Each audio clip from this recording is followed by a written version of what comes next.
Sejam todos muito bem-vindos aí para mais uma live aqui no canal do Professor Nildo Moraes. Vocês são todos muito bem-vindos sempre aqui. Aliás, agradecemos a todos vocês aí que têm curtido esses vídeos, têm compartilhado.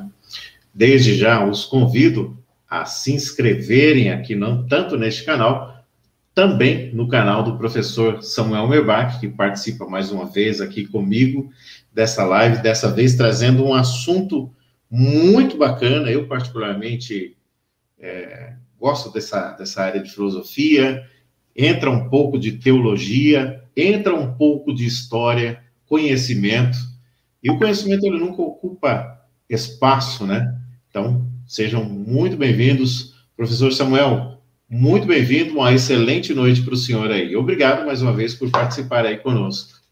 Obrigado, professor Nildo Moraes, mais uma vez, uma live de um assunto bastante importante que aborda tanto a filosofia, a teologia, a sociologia, a história, vários ramos do conhecimento, né?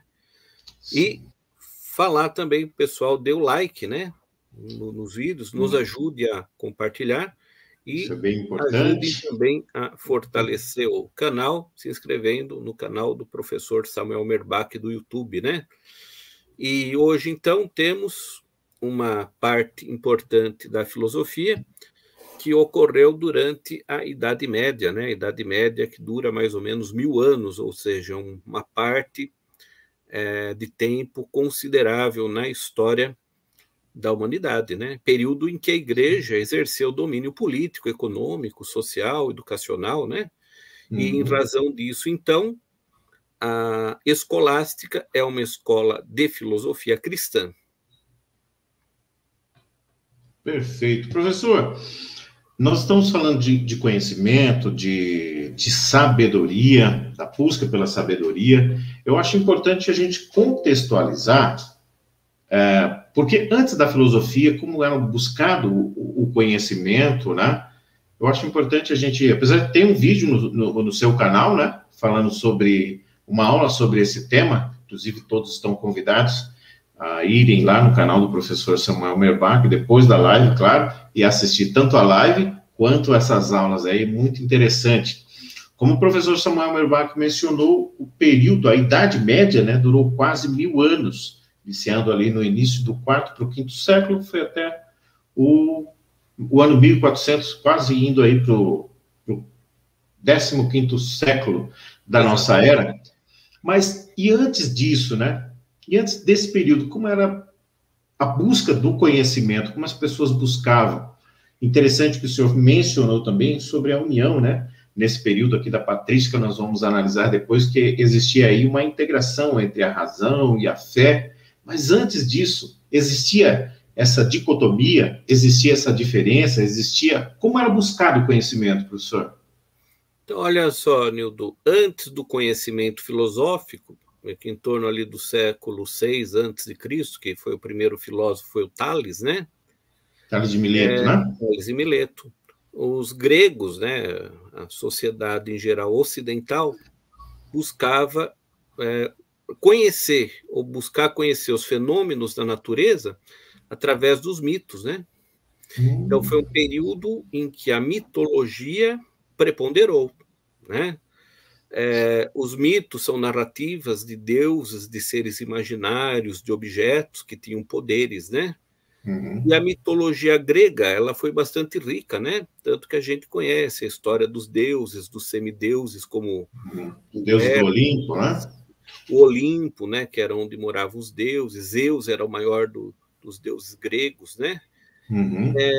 A partir do momento em que o Tales começa a dar uma explicação mais racional para os fenômenos e para as coisas da natureza, o grego vai deixando a mitologia e vai desenvolvendo aquilo que ficou conhecido como conhecimento filosófico, né? Então, Tales de Mileto, ali por volta do século VI a.C., é tido como o primeiro filósofo do Ocidente, né? E a palavra filosofia é da junção de duas palavras que têm raiz etimológica grega, filosofia, que significa a busca pelo conhecimento. Então, na filosofia antiga ocidental, nós tivemos os pré-socráticos, né, que buscavam a explicação das coisas através da cosmologia, e os socráticos ou pós-socráticos, né, que já não se preocupavam tanto com a cosmologia, e sim com a vida da polis, da cidade, né? Foi o período em que o direito, as ciências humanas, a política se desenvolveram, né? Chegando no fim da Idade Antiga, a gente entra na Idade Média, né? Na Idade Média, o fenômeno importante é o poder da igreja, né? Então a igreja passa a ter o poder econômico, o poder político, o poder em quase todas as esferas da sociedade, e a escolástica que a gente falou na live anterior foi a primeira escola de filosofia. Patrística, né? É a patrística, exatamente. A patrística foi a primeira escola. E, posteriormente, a patrística, a escolástica, né? Então, a escolástica vem após a patrística, né? Que é o que nós vai vamos... ser o objeto da live de hoje, né? Perfeitamente. Então, esclarecendo antes da filosofia, né? Existia, da Idade Antiga, a mitologia, que era dessa forma que eram conhecidos, né? A busca do conhecimento, até que foram Tales de Mileto, depois alguns outros, né? O primeiro filósofo... Epicuro e todos os demais, né? Sócrates, Platão, Aristóteles. Exato. E aí estamos, então, agora falando sobre a escolástica. Na live anterior, caso você não tenha assistido, nós falamos sobre a patrística, que é algo muito bacana e muito interessante também. Então, agora nós vamos abordar a escolástica. Houve, então, professor, um rompimento ali na base do conhecimento, para que fosse passado, então, na patrística existia ali aquela relação, né, fé e razão, a igreja dominava. Na escolástica, ainda tinha o domínio, de certa forma, da igreja, mas começou-se, então, a haver ali um certo rompimento, que foi a base para uma live que nós já conversamos e já deixamos aqui claro, e convidamos a todos, né, para participarem sobre a Reforma Protestante, que aconteceu, a base, assim, mais conhecido, né, foi Martinho Lutero, mas teve alguns anteriores a ele também, como John Huss, né, antes de alguns anos, 100 anos, salvo engano, aí, uns 100 anos antes de Martinho Lutero, tinha o John Huss, que tinha aí essa busca aí, né, de forma, digamos assim, não convencional, com os moldes até então dessa época, e ele buscava aí um novo conceito. Mas entramos então agora na escolástica. O que é ou o que foi a escolástica, professor? Então, olha só, a escolástica é uma escola, uma corrente de filosofia cristã, né, que surgiu na Europa ali por volta do século IX e permaneceu até início do Renascimento no século XVI, né? A escolástica ela também pode ser entendida como sendo um método de pensamento crítico que veio a influenciar muitas universidades medievais, né? Porque o que aconteceu na época medieval? As universidades, elas tinham a mantenedora, a Igreja Católica, né? Ou seja, os padres, os sacerdotes, eles eram os maiores detentores do conhecimento, né?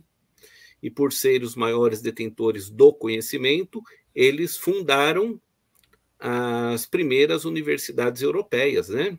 E até os dias de hoje, a igreja ainda tem uma influência bastante grande na parte de educação. Veja, por exemplo, as universidades brasileiras, as PUCs, que são pontifícias universidades católicas, ou universidades católicas, ou universidade metodista, né?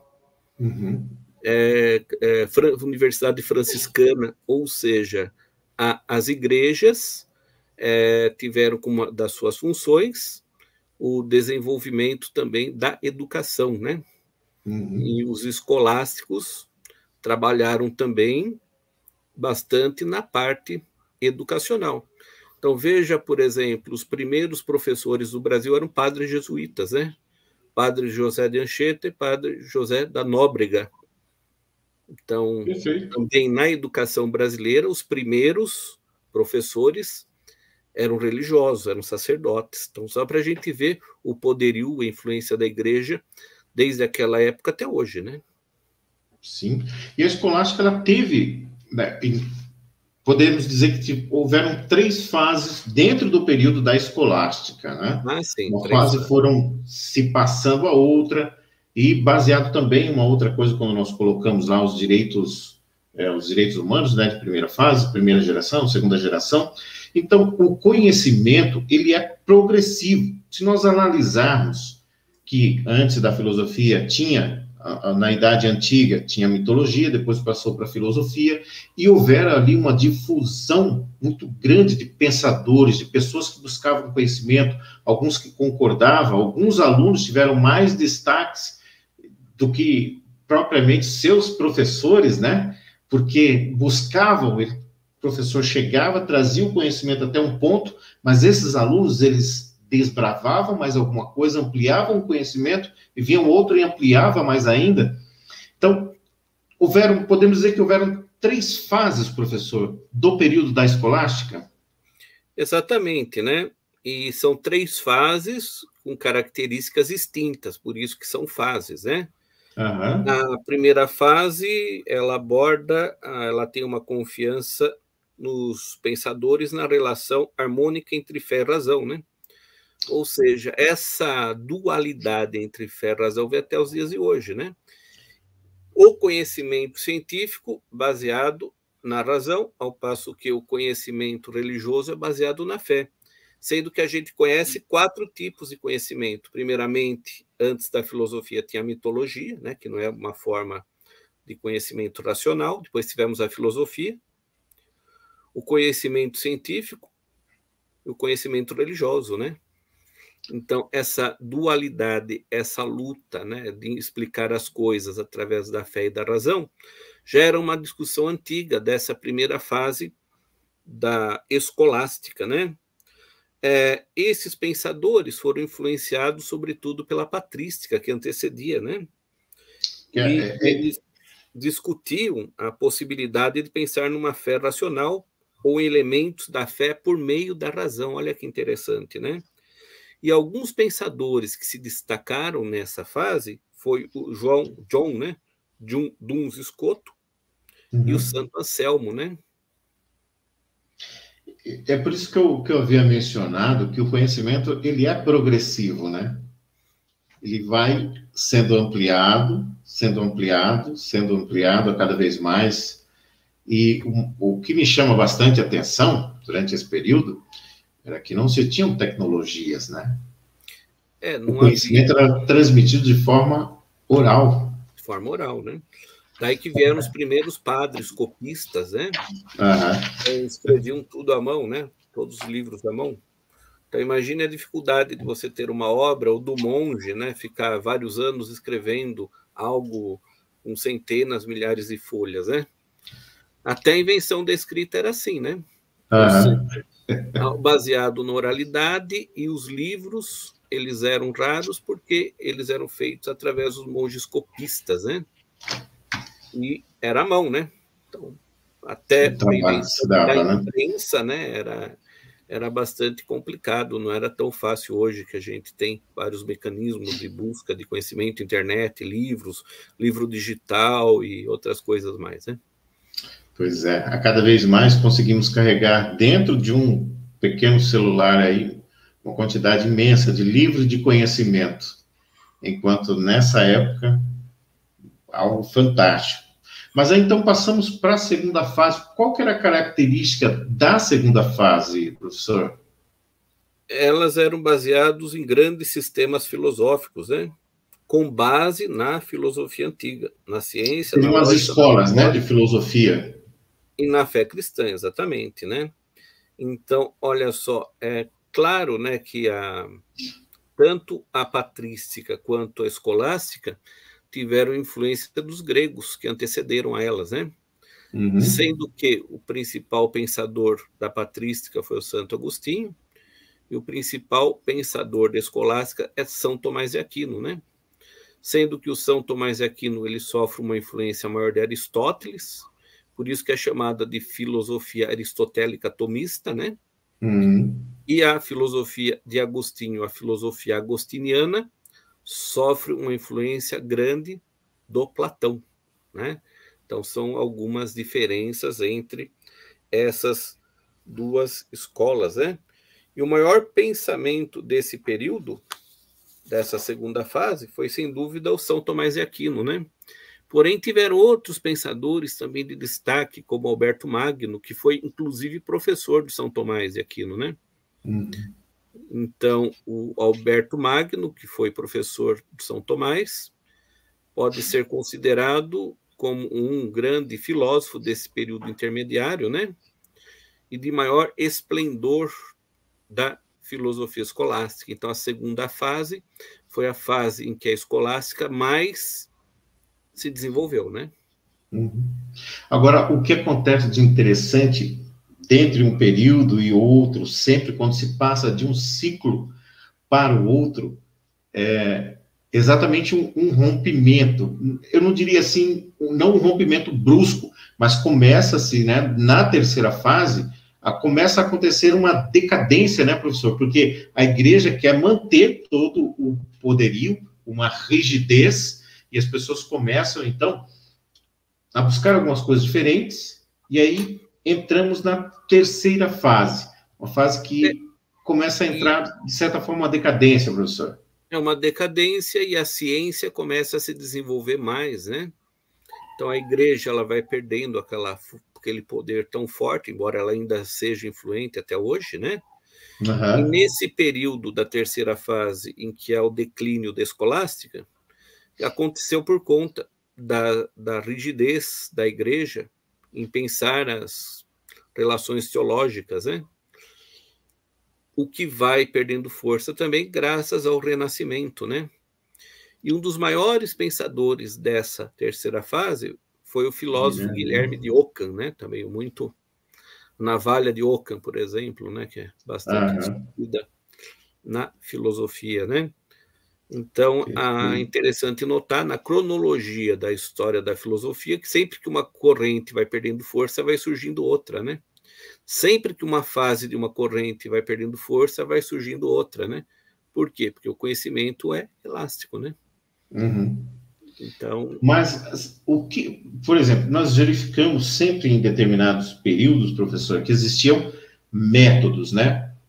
Qual era o método da mitologia? Eram narrativas, né? Lendas, né? Contos das narrativas, né? Contos das lendas, né? Oralidade, né? Agora, na escolástica, qual que era, assim, os métodos, professor? A característica, né, principal do método da escolástica. Então, vamos falar assim, primeiramente entender que é método, né? Método é uma palavra que vem de métodos, que significa caminho para, né? Caminho para se buscar o conhecimento. Assim como a gente tem um método escolástico, tem outros métodos, né? Então, tem método dedutivo, indutivo, bibliográfico, etc. Mas vamos abordar o método escolástico. O método escolástico ele era baseado em duas palavras que têm origem latina, a lectio e a disputatio, né? Foi um período chamado de livresco, né? Ou seja, é uma fase em que o estudo era bastante baseado na leitura, né? Não tinham outros recursos, né? Não tinha muitos os recursos naturais, né? Os recursos naturais. Então, o professor levava os alunos, primeiramente, para a lécio do texto, a leitura do texto, né? Em seguida, a cursorie, que é a interpretação disso, e, por fim, a expositio, né? Esta última fase, ela consistia na observação e análise da construção gramatical, chamado litera, né? Em seguida, o sentido imediato, sentido sensus, em latim. E, por último, o sentido da doutrina, setentia, né, em latim. Então, ele era baseado na análise e interpretação de textos, né? Era um período chamado de período livresco, de livros, né? Então, hoje também se tem uma grande influência da escolástica na abordagem tradicional de ensino, né? Então, esse método que a gente tem do professor à frente, os alunos sentados em carteira, né? Isso vem da escolástica, né? A lousa, né? Então, é para a gente ver a influência dessa corrente de pensamento até os dias de hoje. Claro que o método não é mais esse, né? Sim. Porém, muita coisa da escolástica, né, permaneceu com uma força menor, mas permaneceu. Agora, dentro do período da escolástica, assim como na Reforma Protestante existiram muitos, mas Martinho Lutero que é o mais difundido. Durante o período, os pré-socráticos, Tales de Mileto. No período socrático, Aristóteles, Platão, Sócrates. Mas no período da escolástica, qual foi o grande nome da escolástica, professor? Nós já falamos, né? Sim, o São Tomás de Aquino, né? São Perfeito. Tomás de Aquino, inclusive tem vários tópicos dele que são estudados dentro da filosofia do direito também, né? Então, o principal livro dele é a Suma Teológica, né? Na Suma Teológica, ele trata da questão da lei, a questão da justiça, e nela a gente vê a forte influência aristotélica no pensamento de São Tomás de Aquino, né? Agora, professor, o senhor tocou num ponto interessante que me fez... No livro de São Tomás de Aquino, Leis, já faço um convite aqui para falar sobre... Não se tem muito material sobre isso, mas vamos fazer uma live também, além da Reforma Protestante, sobre o direito canônico. Sim, o direito canônico é bastante interessante, que trata... o direito canônico surge na época medieval, né? Ele sofre uma série de reformas e ele existe até os dias de hoje, né? Inclusive, existem os tribunais eclesiásticos, a igreja, a questão do Vaticano como um Estado, né? Então, o Vaticano é um Estado onde o Papa, além de sacerdote, ele é o representante do Estado do Vaticano. Então, tem muita coisa interessante que, inclusive, é estudado em direito internacional, né? Então, é um assunto muito vasto, muito importante, né? Perfeito. Vamos fazer uma live, vamos combinar. Quem quiser que a gente faça essa live, inclusive, deixa aqui nos comentários, mesmo que você assista depois, caso você goste desse tema. E eu te convido a sugerir um tema aqui, dentro disso que a gente tem condições de falar, né, professor? Senão não adianta colocar um tema aí que a gente não conheça, ou que a gente pelo menos tenha uma base para buscar, pesquisar e trazer aqui para vocês. Mas São Tomás de Aquino nasceu na Itália em 1225 e faleceu também na Itália no dia 7 de março de 1275, muito jovem, morreu muito jovem, né? Sim. Professor, o que nós podemos dizer mais aí sobre São Tomás de Aquino, que também teve um outro, o seu professor, né, o seu orientador, né, o Alberto Magno. O que nós podemos dizer mais aí sobre algumas São Tomás de Aquino, sobre as suas obras? Da vida do São Tomás, né? Além de teólogo, ele foi filósofo, ele era padre dominicano, né? Então, a igreja tem diversas correntes, né? Os franciscanos, etc., né? Ele era dominicano do século XIII, né? E ele foi declarado santo pelo Papa João XXIII em 1323, né? Ele é tido como um dos principais representantes da escolástica, né? E também é tido como doutor da Igreja Católica, né? Tanto que nas bulas papais, inclusive as atuais, as mais modernas, vários papas citam o nome de São Tomás de Aquino, né? Uhum. Ele buscou o uso da filosofia grego-latina clássica, principalmente aristotélica, para compreender a revelação religiosa do cristianismo, né? Ele procurou, através da filosofia e da teologia, estabelecer uma harmonia entre o racionalismo aristotélico e a tradição cristã, né? Olha que interessante na questão política, né? Ele defendia que a política deveria estar subordinada à igreja, né? Uhum. Pois né, a igreja, no entendimento dele, tinha um conteúdo ético, né? Que seria a busca pelo bem comum, o respeito aos direitos do homem, né? E a busca pela moral, né? Claro, né? Ele era um homem da igreja, né? Então, o entendimento dele, a política deveria estar ligada à igreja, que vai romper somente ali com a Revolução Francesa, né? Perfeito. Para vocês terem uma ideia do alcance, da influência, né, desse período, as universidades, como o professor colocou, as universidades medievais, elas eram baseadas nisso e virou uma base fundamental para, inclusive, universidades como Oxford, a Universidade de Paris. Eles utilizavam, né, uma metodologia bem rígida, né, baseado na lógica e na razão. Então, a influência desse período foi muito extensa e, como o professor mencionou aí, até hoje, né?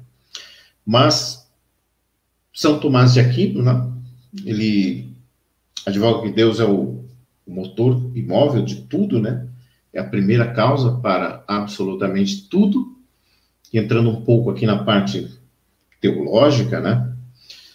Esse pensamento de São Tomás de Aquino, ele fazia, de certa forma, um paralelismo das eleições de efeitos presentes, casualidade, e quem falava disso? Aristóteles, né, professor?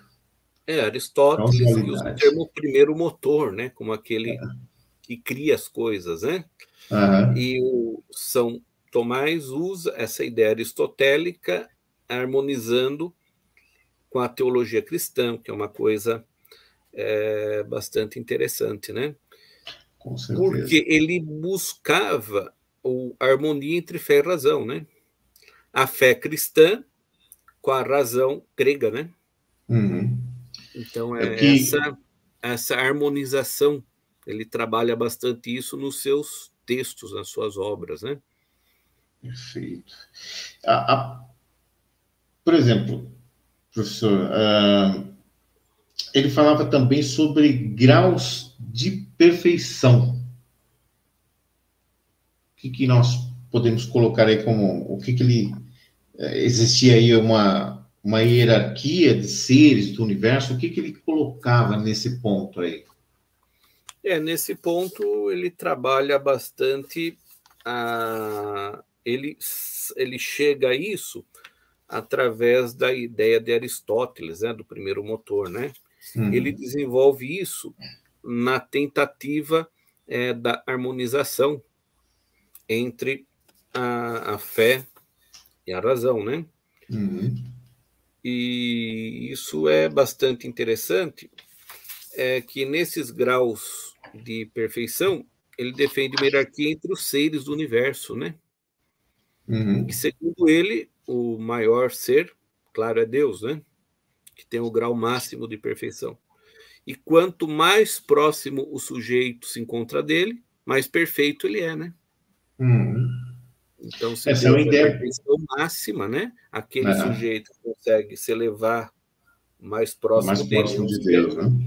Exato, ele vai ser, então, como um ser mais celestial, né? Mas existe a hierarquia, né? Conforme você disse, né? Sim, Ele até também... mesmo... Perdão, professor, até mesmo dentro, na Bíblia, existe lá, né? Dentro da hierarquia do céu, na Bíblia, arcanjo, anjo. Então, na Bíblia tem essa diferenciação de anjos: serafins, querubins, anjos, arcanjos, o arcanjo Miguel, no livro de Judas, né, um livro antes do livro de Apocalipse, capítulo 1, versículo 9, onde ele destaca lá bastante o arcanjo Miguel. No livro de Daniel também, Miguel é um dos primeiros príncipes, lá no capítulo 12 de Daniel. Então ele coloca, tem também Gabriel, então, que foi o que anunciou, né, o nascimento de Jesus, a Virgem Maria. Então, dentro desse contexto, tem também essa hierarquia dos seres celestes, e todos abaixo de Deus, né, o Criador de Jesus, e um pensamento lá da patrística, né, a divisão da Trindade também, né, Deus Pai, Deus Filho e Deus Espírito Santo. Por favor, professor, só um adendo aqui para a gente... Sim, bastante interessante. E um outro assunto também bastante falado na parte pedagógica da escolástica é que o ensino era dividido em dois grandes grupos, né? E esses grupos de matérias, eles eram estudados, sobretudo, nas universidades medievais, né? Existia o trivium, né? E o quadrivium, né? Trivium são estudos relacionados à gramática, dialética, retórica. Trivium, 3, né? Gramática, dialética, retórica. Elas eram ensinadas no momento em que o sujeito entrava na universidade, né? E o quadrivium, 4, né? Quais eram as matérias desse chamado quadrivium? A aritmética, a geometria, a música e a astronomia, né? Que completavam as matérias ensinadas no período inicial da universidade, né? Eram consideradas as ciências naturais e necessárias do homem, né? Então, aí dois termos que são bastante falados até os dias de hoje, né? Na parte da pedagogia thomista, né? O trivium e o quadrivium. Eram grupos de matérias que eram ensinadas nas universidades medievais, né? Professor, eu vou fazer uma pergunta para introduzir um tema para a gente falar de algo que nós gostamos bastante, que é o direito na filosofia de São Tomás de Aquino. Mas eu queria que o senhor colocasse o conceito para a gente da dialética e do filósofo que criou essa ideia. Assim, a dialética vem da Grécia antiga, né? De Heráclito. O Heráclito é tido como o pai da dialética, né? Heráclito também conhecido como obscuro, porque os seus textos eram de difícil interpretação, né? Então, aí ele trabalha o contraditório, né? A questão do contraditório e a questão do movimento, né? Sim, que são temas aí para a gente jogar lá para o direito. Exatamente, né? Contraditório e a ampla defesa, mas também esse foi um ponto, a dialética foi um dos pontos, né, professor, que também contribuiu aí para a decadência da escolástica. Por quê? Porque eles passaram a procurar o conhecimento, não mais o conhecimento, né, mas debater os temas pela dialética e não pelo conhecimento propriamente dito, né? Esse também foi um dos pontos aí que contribuiu para uma nova fase conhecido como Renascença, né? Exatamente. E a Renascença assume aí o lugar da escolástica culturalmente na sociedade, né? E esse período de decadência surge também um outro ponto interessante, que é o justnaturalismo e a ideia do direito universal. Exatamente, né? Essa é a introdução que eu queria fazer para a gente entrar no direito, na filosofia de São Tomás de Aquino, a relação dele, né, com Aristóteles, o que ele... Sim, né? Ele vai trabalhar principalmente aquilo que é chamado de teoria da justiça, né? Então, cada pensador, muitas vezes, tem uma concepção diferente do outro do que seja justiça, né? E essa ideia, essa concepção tomista, ela tem uma grande influência aristotélica, né? Então, São Tomás de Aquino, ele fala, por exemplo, em justiça geral, em justiça particular, justiça distributiva e comutativa, né? Com base em Aristóteles.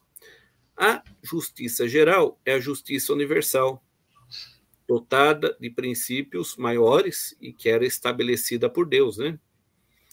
Que na teoria aristotélica era chamada de justiça natural. Então, olha só, né? Ele, né, se baseia muito em Aristóteles.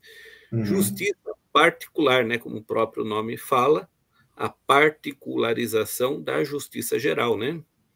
Assim seria o uso da justiça nas relações particulares. E essa justiça particular se dividia em duas. Ela se dividia na justiça distributiva e na comutativa, né? A justiça distributiva é dar a cada um o que é seu, né? Meritocracia, né? É. De acordo com o mérito, né? Para ele colocava isso, né? Segundo o seu mérito, sendo uma justiça de subordinação, exato, onde havia uma relação do Estado com os súditos, ou seja, naquela época ainda não havia o cidadão, né? Conforme a gente conhece hoje. Era vertical e não horizontal. Exatamente. Nessa época, pessoal, as pessoas eram tratadas praticamente como semoventes. O que é semovente? É um animal, por exemplo. Um boi. Essa relação, né, de súdito, né? Não tinham direitos. E aí ele começa, então, a fazer isso daí, né? Quem não tinha o título de nobreza era um servo, né? Um súdito, que trabalhava, pagava imposto, apanhava, ia para a guerra.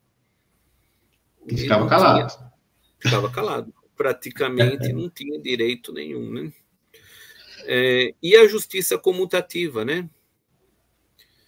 Seria uma justiça de coordenação entre os particulares, que deveria ser equilibrada, né? Nessa comutativa, diferentemente da distributiva, não existe uma relação de subordinação, né? Então, na teoria da justiça tomista, temos a justiça geral, particular, que se divide em duas, a distributiva e a comutativa. E o que é interessante também é que ele tem a teoria das leis, né? Um outro assunto que também é bastante estudado na filosofia do direito, né? Professor, falando sobre a legislação, que é um dos livros, né, de São Tomás de Aquino, ele coloca lá a divisão das leis: a lei natural, a lei de Deus e a lei eterna, né, como ele coloca, e as leis divinas. Como que ele coloca isso daí? Porque tudo isso, todos esses escritos, ele serviu de base para as disciplinas, para várias disciplinas. Para o direito, especificamente, nós tomamos, entre aspas, né? Tomamos não é bem o caso, não é tomamos. Nós incorporamos. Pode ser melhor? Isso, exatamente, professor. Obrigado por colocar de forma melhor aí as palavras. Colocamos isso incorporado ao direito, não somente ao direito, porque como ele fala de leis divinas, incorporamos isso para a vida do cidadão. E baseado nisso, os cidadãos começam a ter um pouco mais de direito, não ser tratados como semoventes, que é o que nós vamos passar a discorrer aqui agora. Exato, vamos lá, né? A lei eterna, o nome diz, é a lei de Deus, né? No sentido de ser uma lei perfeita e eterna, porque é a lei de Deus, né? O homem, por ter cometido o pecado original, não teria acesso a essa lei, né? Entretanto, em razão da misericórdia de Deus, né? Ele nos dá outras formas de conhecer a lei eterna, né? E aí, o São Tomás, ele fala em leis divinas, né? As leis divinas são os textos sagrados que têm a palavra de Deus, né? Ou seja, os sacerdotes, né? A lei do sacerdote. Que as pessoas devem interpretar, usar da hermenêutica, inclusive a hermenêutica surge primeiramente dentro de textos religiosos, né? né, ela é desenvolvida em textos religiosos para depois a hermenêutica ser usada em outros ramos das ciências humanas, né? Uhum. Então, as leis divinas são aquelas que são dadas aos profetas através de inspiração, né? Então, por exemplo, os 10 mandamentos de Moisés, né? Êxodo capítulo 20. Em Êxodo capítulo 20, não terás outros deuses diante de mim, não farás para ti imagem de escultura, ame ao Senhor teu Deus. Exato, né? Guarde o dia, lembra-te do dia de sábado para o santificar, honra teu pai e tua mãe, e aí vai os 10 mandamentos.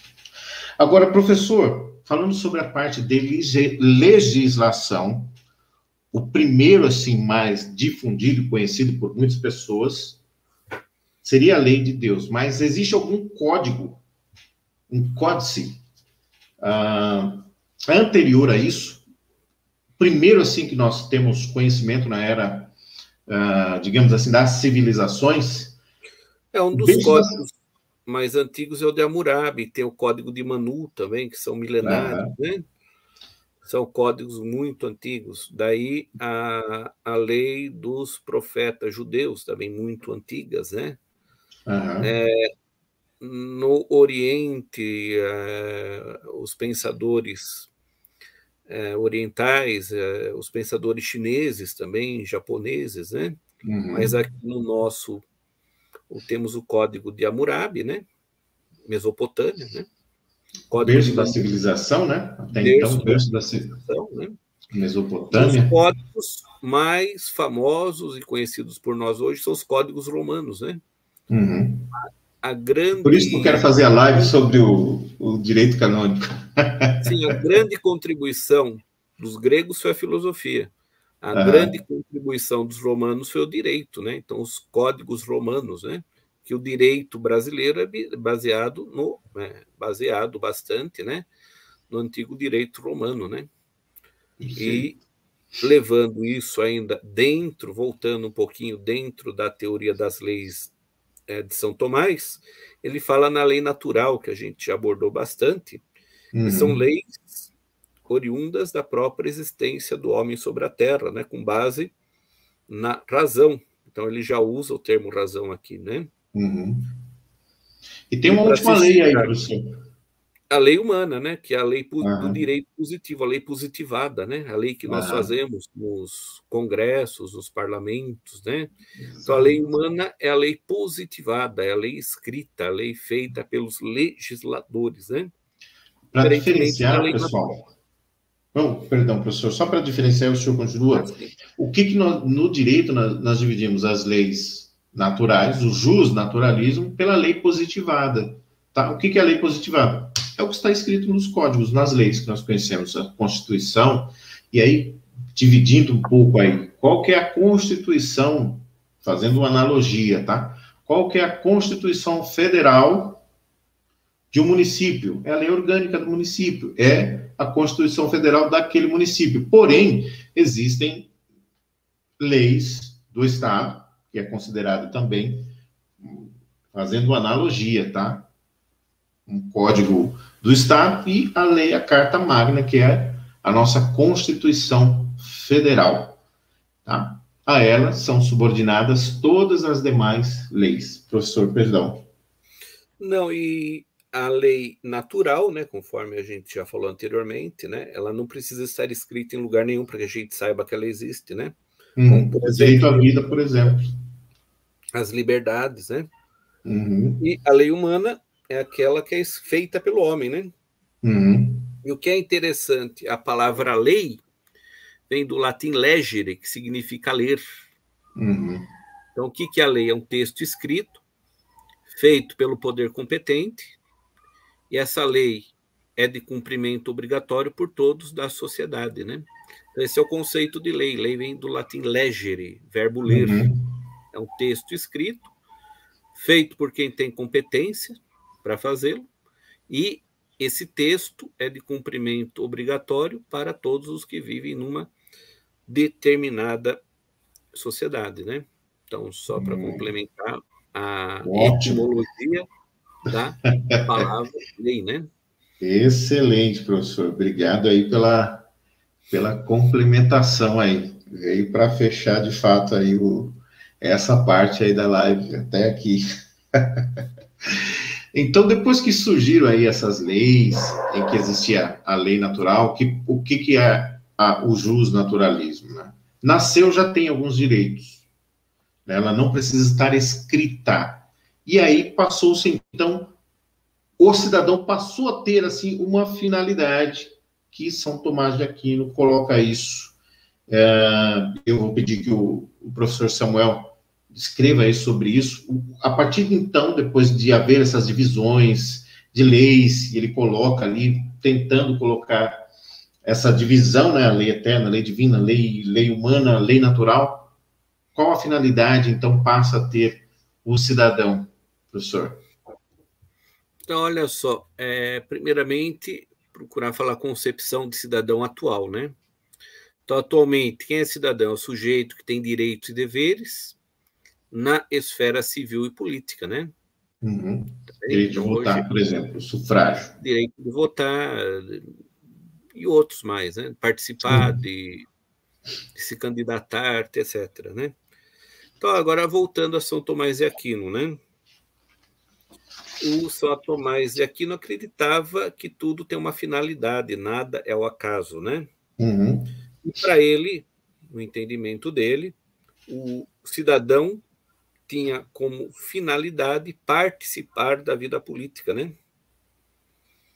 É isso? Então, com base em Aristóteles, que estabelecia que a finalidade do ser humano era a felicidade, e essa felicidade somente poderia ser realmente conquistada através da vida política, né? Política que vem de polis, a cidade-estado grega, né? Então, a política, o que é? Exercer os seus direitos e deveres dentro da esfera da cidade, da antiga polis, né? Polis política, né? A atividade ativa dentro da cidade grega, né? Perfeito. O São Tomás de Aquino também entendia que havia um ponto de vista da pessoa, né? Agora com base na teologia. E essa finalidade seria a salvação, a vida eterna, né? Então, para o São Tomás de Aquino, o objetivo do cidadão, né? O fim do cidadão, um meio para o fim do sujeito, né? Por quê? Porque aquele cidadão que tem uma vida justa, por consequência, ele terá merecimento aquilo que é conhecido a vida eterna, né? Então seria esse o entendimento, né? São Do Tomás de São Aquino. Aquino, né? Perfeito. Para a teologia, essa também é a finalidade, né? Deus nos criou com esse propósito, né, de salvar-nos, né? Aliás, originalmente nem de nos salvar, mas que o ser humano não houvesse cometido o pecado, né? Uhum. Mas, professor, lei, direito e justiça são a mesma coisa? Não, não são a mesma coisa, né? Então, falando de algumas concepções que tem dezenas, né? Então, vamos falar uma delas. O que seria o direito? Direito é um conjunto de normas jurídicas que tem como objetivo regulamentar a vida do indivíduo na sociedade, né? Então, nós temos o conjunto de normas, a Constituição, os decretos, o Código Penal, o Código Civil, o CLT, tudo isso tem a finalidade do quê? Regulamentar a vida do sujeito na sociedade em que ele vive, né? A lei, ela vem do latim legere, que significa texto escrito. Então, o que é a lei? É o texto escrito, feito por um poder competente, que é o poder legislativo, e uma vez feito, publicado da maneira correta, esse texto é de cumprimento obrigatório por todos aqueles que vivem numa determinada sociedade, né? Agora, a justiça tem várias concepções de justiça, né? Só hoje nós falamos em 4. Então, vamos usar a concepção tomista de justiça, né? A justiça distributiva. Então, no entendimento de São Tomás de Aquino, justo é dar a cada um o que é seu segundo seu próprio mérito. Então, é um conceito. Tem outros, né? Uhum. Então, Maravilha. então, nem sempre a lei é justa, né? Nem Por quê? sempre a Porque a lei é lei justa. é feita por homens injustos, Ah, falando no aspecto tomista, né? Então, se o homem não é perfeito, se ele tem o pecado, ele nem sempre faz a lei visando o bem comum, né? Então, com existem leis certeza. justas e existem leis injustas. Então, Uhum. lei é uma coisa, justiça é outra, direito é outra coisa, né? O Perfeito, muito ordenamento bem. jurídico pode ser justo ou não, né?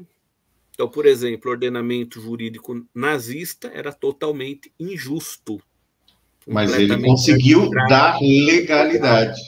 Ele conseguiu dar legalidade, né? Existia uma É, lei, essa é exatamente. o que foi colocado agora aqui, professor. Uma lei que era legal, tinha o aspecto legal, mas que era injusta, Totalmente injusta, autoritária, arbitrária, ditatorial, né? Então, nem completamente. sempre o ordenamento é justo, né?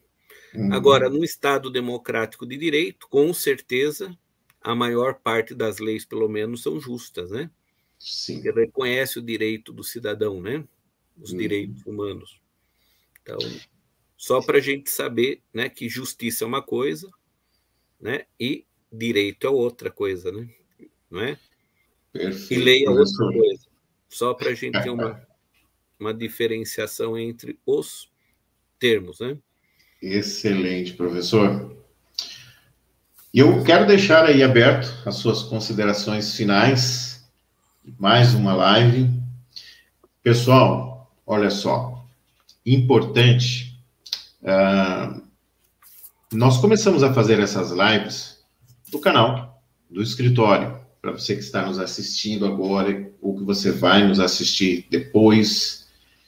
E eu consegui 100 inscritos neste canal, que nós estamos fazendo essa live. Tem o canal do professor Samuel Merbach, que está quase chegando em 100 inscritos. É muito importante para o canal, para que a gente tenha mais alcance. É um conteúdo gratuito.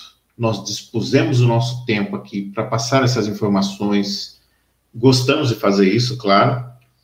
E convidamos vocês a contribuir nesse sentido, de se inscreverem no canal para que possamos fazer lives também do canal do professor Samuel, possamos ampliar alguns recursos que o YouTube ele vai liberando de acordo com o número de inscritos, fazer lives de celular. Isso daria um pouco mais de facilidade, porque hoje nós fazemos de uma forma um pouco mais rígida. Às vezes, se o professor tiver, sei lá, em viajar, o professor viaja bastante.